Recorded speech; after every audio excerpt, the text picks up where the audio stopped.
Good morning and welcome back to another episode of Success by the Book. My name is Jake. I'm the producer here. And of course, as always, I have our three amazing panelists. If you are tuning in for the very first time, Success by the Book is just a time that we take together to, in 30 minutes or less, apply timeless truths and principles to our lives and businesses, specifically here in the mortgage industry. So let me go ahead and introduce those amazing guests like I talked about. First and foremost, we have Dale Vermillion, who's the founder and CEO of Mortgage Champions. Dad, good to see you. Jake, always good to be with you, my friend. We have also Coach Bill Hart, who's the National Leadership Coach over at Movement Mortgage. Coach, good to see you. Good to see you, buddy. And of course, we have Coach Kyle Draper, who's the founder and creator of Rethink Everything, as well as the founder of Higher Culture VA and a couple other companies. Kyle, good to see you, man. What up? What up? Happy Thanksgiving. So I hear that you had a birthday. You turned like 28 or something, right? I did. Yep. Looking yep. good. I'm almost in my 30s. So pretty exciting times over here. You and Wow. T-Swizzy, right? Milestone.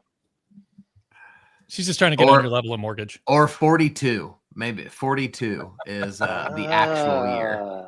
So maybe starting to see some salt in that pepper. Oh yeah, there's quite a not in my head, but my beard for sure. Oh, I thought you had Good. been painting and you got some white paint in there. I will No? pluck them.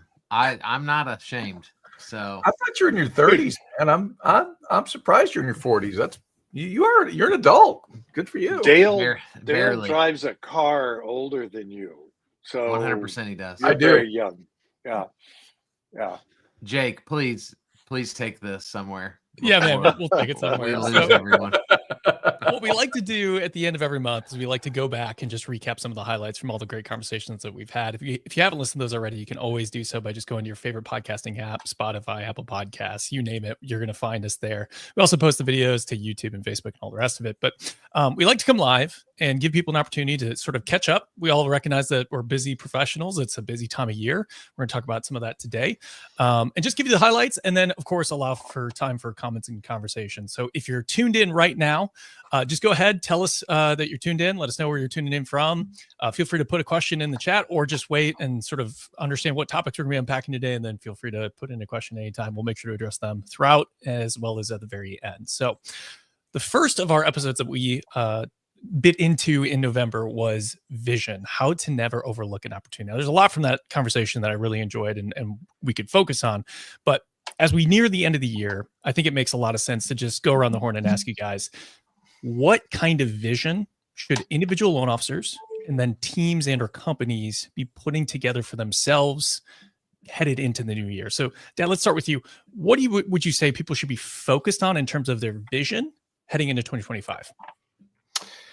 Well, what they need to do is they need to look beyond the interest rate and the economy and look at what the economy means for their opportunity to change the life of every customer they talk to. It's always interesting to me how the way we look at things determines how we see them, and then how we see them determines how we respond to those. You know, most people that I talk to every day, they'll look at the economy since 2022 and go, oh my gosh, it's been brutal. And I see exactly the opposite. My vision of that is, no, it's the most incredible opportunities we've had in decades, because people are hurting. People need to save money. People need help. People want home ownership. They want stability. They want security. They want savings. All the things we provide, they want. And fact of the matter is, if they're looking to buy, or they're asking you about a home, or they're talking to you about getting money for some reason, they must be okay with the rates. So you ought to be too. So my view of the vision is do this from the right perspective, see through the right lenses, that this is an absolutely opportunistic market to change the life of every single person you talk to every day. You do that, your numbers will be fine. I see lots of head nodding from Coach Bill and Coach Cal. Coach Bill, anything you want to add to that? Well, first of all, Dale, you nailed it. You nailed it. I'm just always so pleased when I hear you speaking truth, and there is an unbelievable opportunity right now. You know, I mean, we can't be deceived that volume is down, and there's just not enough properties on the market and all of that. But what we do know is there are people that are gaining ground right now, and so I just, I posted last week about, I don't know who originally said this, but this is the separation season. It is the separation season. Yeah, for sure. And so, what's that? That's a great way to put it. Yeah, man. I just think, the clients that Dale and I work with, the clients that engage Kyle, there's sort of a natural selection there. So if you're listening to us right now, the odds are pretty good you're in that category where you see opportunity. But it's going to be different. The strategies you deploy, there's a lot of the same stuff that if you double down on it will pay off. And then there's a lot of new things that people need to be considering right now. So anyway, I just think your vision, and this right now, you guys, this is Thanksgiving week as we record this right now. I think this opportunity, I've just seen this for 22 years now in the coach's chair. This window that we're stepping into is the perfect time to get quiet, start imagining what it is that you want. I just wrote an article yesterday on LinkedIn. It posted at 8 o'clock my time, so about 7 minutes ago. And it's a picture of my son and I finishing a Spartan race 9 years ago. And what I did when I agreed to do that race is I literally, not figuratively, Google image searched for Spartan race finish dad bod. And it was because I am not an elite athlete. I wanted to see a guy with a little gut, holding a beer, wearing his medal, celebrating. Like, okay, that's my goal. Like, I just want to survive this event, right? And then all my training just happened because I wanted to end up finishing. I didn't need to set a record. I just wanted to finish. I have COPD. I mean, there's a million reasons I shouldn't have done that race. But in the same way, if you'll imagine what it is that you want, and for me, I wouldn't say look at December 2025. I would look at Q1. What do you want to do over the next 12 weeks in the first quarter of the year, and start breaking it down into manageable activities? If you manage the activities, the results will take care of themselves. So dream big, create a vision that's exciting for you, imagine it, and then run towards it every single day. Love it. So good.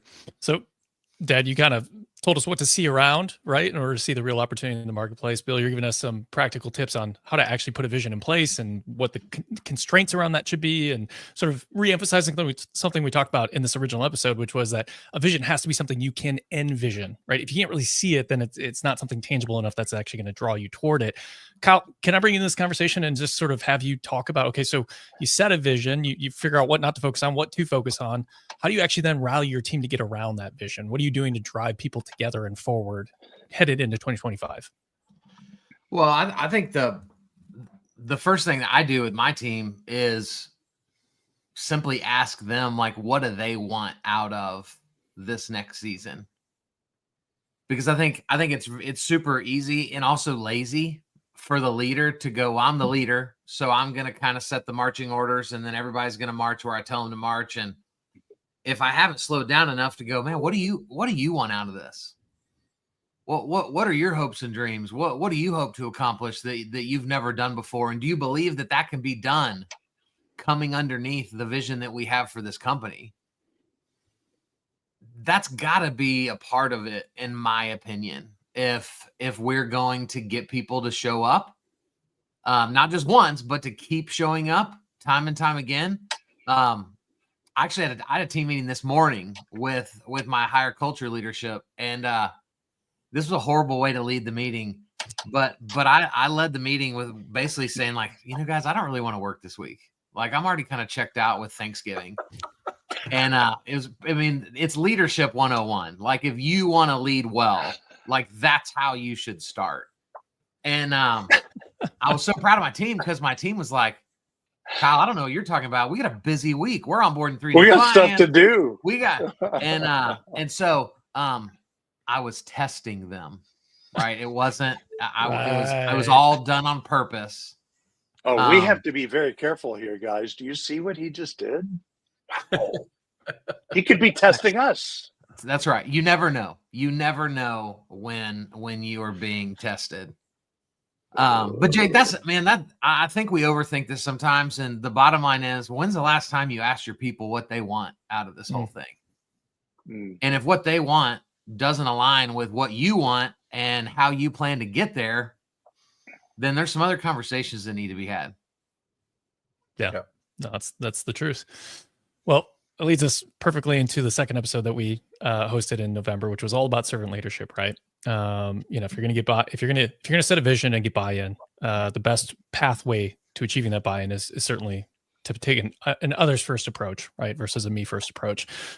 There's so much that we talked about in the servant leadership episode that we could touch on, but I think given the amount of time that we have today, just to hit the highlights, I think it'd be good to go around the horn and just sort of reflect on the qualities that you gentlemen see as sort of creme de la creme in terms of servant leadership. So that could be, pointing to a servant leader that you've worked with. Coach, I know you talk a lot about Daniel Harkavy and his natural leadership capability. It could be something that you've seen in a coaching client that you worked with, in exceptional leadership quality. It could be something that you just teach, right? As this is one of the many things that you need to strive for if you're going to be a servant leader. Coach Bill, let's start with you. I mean, since you talk about Daniel all the time, give us one or two just prime qualities that exemplify a servant leader. Yeah, he really is the ultimate example that I've worked with. So it's very easy for me to just visualize Daniel. But I can tell you the shortest answer I can give you around that, and something that Daniel Harkavy is brilliant at, is emotional intelligence. We hear that kicked around a lot, and people nod their heads when they hear it. And it's mysteriously called EQ, as in emotional quotient, but it's called emotional intelligence. So it's all very confusing. But it is quite simply two things. It is self-awareness and awareness of others. If I was going to really overly simplify it, right? It is self-awareness and awareness of others. And so the more that you dig into that area, and the great news is about EQ, by the way, if you take an assessment, there's tons of them online for free, and you test low. The good news compared to IQ, because with IQ, you kind of get what you get, right? With EQ, if you score low, it will give you specific areas where you can learn to focus. So one specific one that I mentioned with Daniel, I'll say it again, is listening. Yep. Active listening is a skill that is developed over time. I don't believe most of us naturally step into a real constructive version of active listening. I think most of us wait for the other person to stop talking, and then we want to share with them how it really is, right? And right. I haven't found that to be terribly effective in servant leadership. So yeah, Daniel was always the last guy to talk in a group. It's like he'd listen, take notes, listen, take notes. I was biting my tongue and he would wait until the very end. So servant leadership, to me, emotional intelligence, self-awareness, and awareness of others, brilliant place to begin. Awesome. Dad, how about yourself? What are some key qualities of servant leaders, and maybe what are some steps that someone who's listening can take towards those qualities? So if I can, let me get tactical here for a minute, because actually as a result of that session that we had, the leadership training that I did for all of my clients in November, I built on servant leadership, and I created 2 columns for all the managers, and I trained hundreds and hundreds of managers across the country every month, and it was, what is servant leadership and what is it not? I gave them 2 columns to choose from, and what I said, here's what I believe it is. It's investing personally in your people. Kyle referred to that a moment ago. Okay, it's taking the time to invest in them, to understand their goals, know what they want to accomplish, and really invest in them as human beings. It's teaching constantly. It's the second step. It's showing them every day how to be better at their job. Third is equipping effectively. It's equipping them with the tools they need to do the things you've taught them to do. And then number 4 is mentoring daily, every day mentoring them to a higher level of success. And then finally, and I think this is the key of all of them, is modeling always. Making sure that you're modeling for them, leading by example, in your integrity, in your character, in your work ethic, in your habits, in your behaviors, in your speech, everything. So those are the 5 things that I believe it is. Now let's talk about what it's not, because this is really important, because I see this, I've seen this for 30 years all over the country with all of the thousands of leaders I've worked with, that they fall into these traps. Number 1 is it's not being their friends. You cannot be your employee's friend as a leader. Because the problem is, it's like, managing is like raising children. If you're your kid's best friend, they're not going to turn out well. Okay. Jake, you and I have an incredible relationship, but I never once said, Jake, I want to be your best friend. I was your dad. I had to be that first. So it's not being their friend. It's not just sitting there answering their questions all day long. A lot of leaders think if I just become the resource for every question, then that becomes a servant leader. Nope. That enables them not to be problem solvers instead of empowering them to solve problems. And number three, it's not assuming competency. You have to understand that no matter how experienced somebody is, they may not know things that you know that can help make them better. So don't assume they know something. Check to make sure they know it. And then number four is not doing their job. This is a big one. I see this with managers all the time who go into pipelines and clean up pipelines for their employees. Don't do that. And then lastly, it's not shielding them from failure or allowing them to fail. Those are two things it's not. So these five are what it's not. The first five is what it is. That would be my definition tactically of what a servant leader is. Yeah. So good. Kyle, I wish I had a mic to drop, because I would just drop Right. the mic right now. Yeah. Like, yeah. Well done. Well, very That kind. pretty much sums it up. Kyle, feel free to add more qualities if you'd like to. I think of like your example even of when you go and speak sometimes, when you given the opportunity, you're setting up chairs or folding down chairs or breaking down tables, whatever it is, right? You're just sort of getting in the trenches with the people and how much that means to them, right? Yeah. But I also know that you probably work with maybe more young people and certainly like people in different cultures more than maybe the rest of us. And you're grooming and elevating leaders, right? So what do you see? Maybe let me think of a way to put this. What does it look like when someone is an unrefined servant leader, and how do you sort of call out that potential and make them, more refined in their ability to lead as a servant? Does that make sense? Yeah, it's a great question. We work with right now, all of our VAs come exclusively out of the Philippines. And what I love about the Filipino culture is they hold in such high regard, honor, and reverence. And I think honor and reverence both are great qualities that lead into servant leadership. Yeah.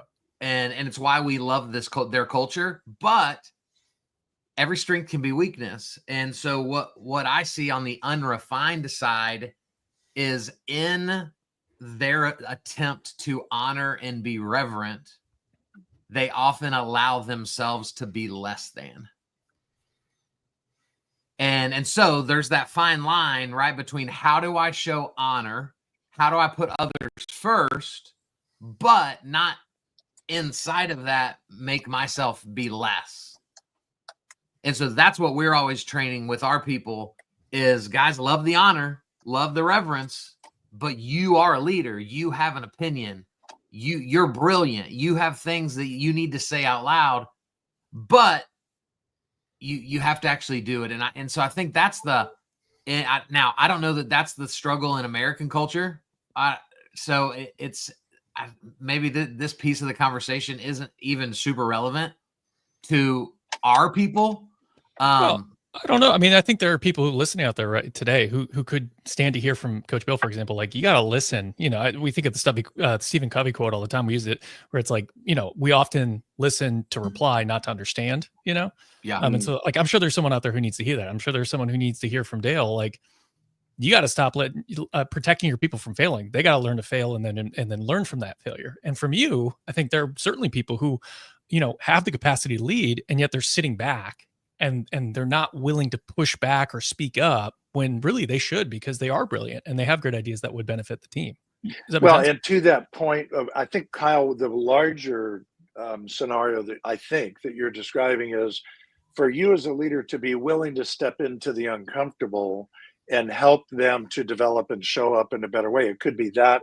It could Absolutely. be their listening skills. It could be punctuality. It could be. Yeah. I had a serviceman over here, a Samsung guy the other day working on my refrigerator, could not understand him. And English was his first language, but it was because he mumbled, like enunciation. You might have somebody that needs to learn how to enunciate. So being willing to step into the uncomfortable, I think, is a great servant leadership ability, actually. It's good. Well, we'd be remiss to not mention that if you really want to know how to be a servant leader, read the 4 Gospels, Mark, Matthew, John, and Luke, and read the life of Jesus. And he will give you every indication of what servant leadership really looks like. Because as the Bible says, the Son of Man did not come to be served, but to serve. And his life was a great example of that. So thank you for that. And I was just going to say thank you for the scripture there as well. Appreciate you having that, Jake.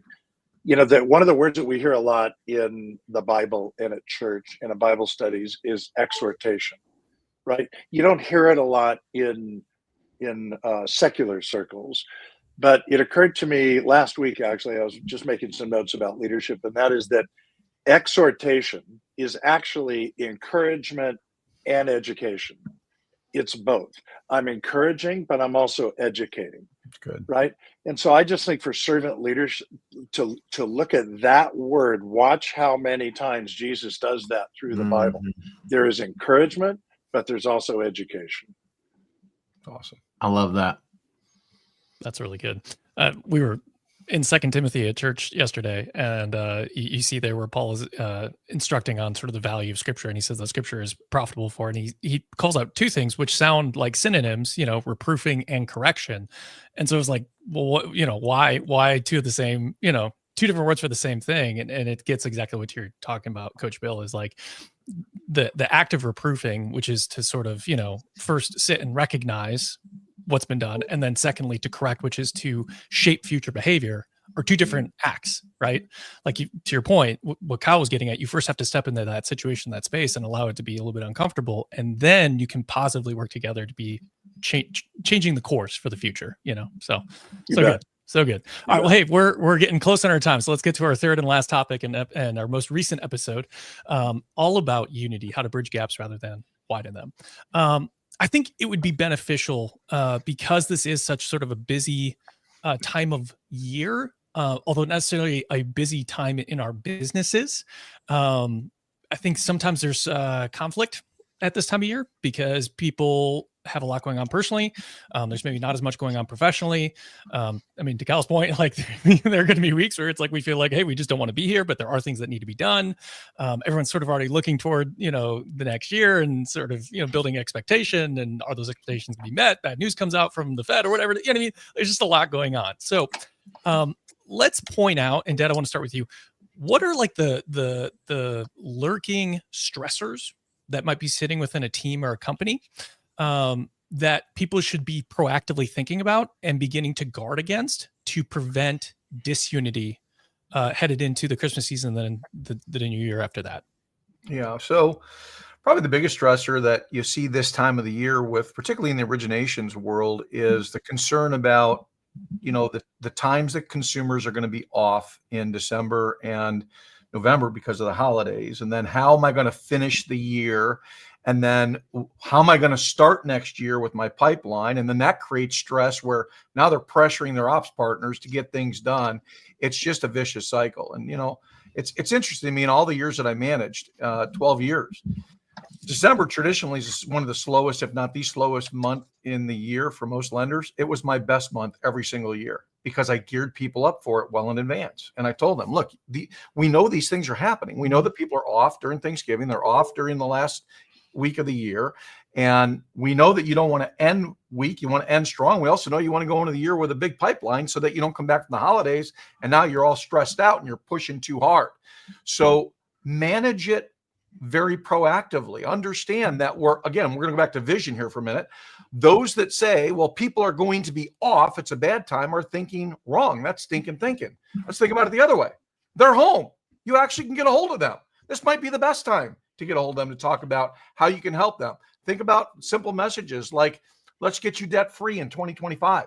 What a great message to be sending right now in November. You get their application in, get them working towards a January closing or a December closing, or buy that new home in 2025. There's a lot of messages come around that. So the key is you got to rethink the way you look at things so you're not pressuring your team to get everything in and then they hate you by January 1st, which you don't want. Instead, you got to proactively look at how am I going to plan my business, work effectively to do the most I can do to have a good, strong finish and a good, strong start for next year. So good. Coach Bill, what is something that you would recommend a team or a company unite around this time of year? That wasn't me. I don't know where that sound came from, but that was someone else who was excited. He was clearly very excited. I was going to go someplace else, but to answer that question specifically, I'm going to say giving charity, being focused on others. One of the truths that we know is when people get wrapped up in their own stuff, the very best thing they can do is to go serve someone else, right? And so this is a wonderful opportunity to do that. You can go to a soup kitchen. You can serve, the homeless Thanksgiving meals. You can figure out a way to get involved with your church. We do this Samaritan's Purse thing. I'm sure you guys are familiar with the shoe boxes and Operation Christmas. Yeah, man, to your specific question, Jake, that's where I would encourage people and teams to be focused. This is the perfect time of year to be outward focused. And look, the other side of me, the business coach in me says, the more you talk about that, like don't just do it quietly, like publicize it, encourage other people. And that's going to open up dialogue and conversations, to Jake's point, so that you can, or to Dale's point, so that you can have a strong December. It's so funny you say that, Dale, because I can think back over the years how many highly effective people clients of mine would have their biggest month in December, where most people looked at the purchase bell curve and just sort of wrote off the last couple of months, like, well, and then I'll get busy in January. Well, guess what? It's going to be a little late then, and I'll bet you'll have bills you want to pay in January. So anyway, outward focus is my answer. Love it. Love that. Well, Kyle, let me ask you this then. It's a great time of year to bring the team together. What should people be doing when they do exactly that? Should they be looking back? Should they be looking forward? A mix of both? How would you, if you were going to bring your team together end of year, look back at what you've done over 2024, forecast what you want to do in 2025, how would you run that meeting? I would probably start with not making it a meeting. Okay. You've had enough of those this year. Party. And so I would center it around fun and realize that, like, you should always find a little bit of time to cast vision, no matter what a get together looks like. But I, one of my favorite things is just at the end of the year, like having parties with your team and getting together with no strings attached, and spouses get to come, and maybe kids are a part of it, depending on what the environment is. Like, I think that's what reinforces, like, this is why I love my company, because most companies don't value this stuff. And so as a leader, you should know what your people value and kind of act accordingly for these end of year moments. That's, that's the way that I would do it. And we're going to, I think what probably gets missed is, like, why not use this time to say a quick prayer just over the families, over the business, over the influence that God's going to provide us, over these next 12 months. I think that goes missed a lot of the time. We get weird about it. We don't want to push, religion or Christianity, whatever name somebody wants to give to it. But man, no one says no. When you say, man, can I just say a quick prayer for you? I've never had anybody say no. Nope, me neither. And so it's so simple. And so don't overthink it. Have a blast, but bring Jesus into it and invite him to do exponentially more than any of our actions will ever be able to do on their own. Good. So good. That's perfect, Coach. Love it. Well, gentlemen, that is all of our time for today. Thank you so much for helping me recap the last couple of episodes and even add some new insights and nuggets to these amazing topics. I hope everyone found it incredibly valuable. We will be back on the podcast feed starting again next Monday, and then we'll be back for another final live recap at the end of December to close out the year. So, gentlemen, thank you, and we will see you on the next episode of Success by the Book. Thanks, Jake. God bless Love everybody. you guys. Happy Thanksgiving, everybody. Yes. Enjoy. God bless.